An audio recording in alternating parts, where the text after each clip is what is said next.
guys, how are you? Hope you all are doing well. Today I'm back with one of the most interesting video. In this video tutorial guys, we will learn how to disable.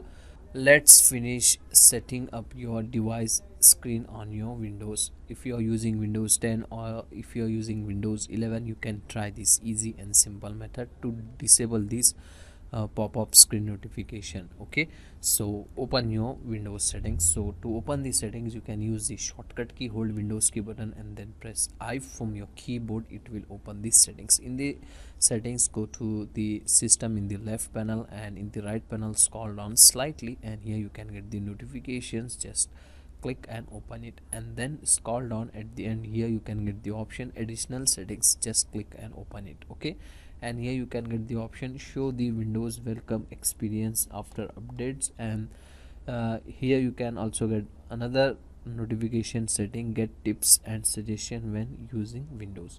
Just need to uncheck this both boxes. That's it. Now in future you can't able to see the welcome screen on your Windows. Okay, so this is the way to disable it, block it, turn off it. Okay, so that's it today guys. The short and simple video. Hope you enjoy this. If you enjoy, please guys like, share and subscribe. Thank you very much.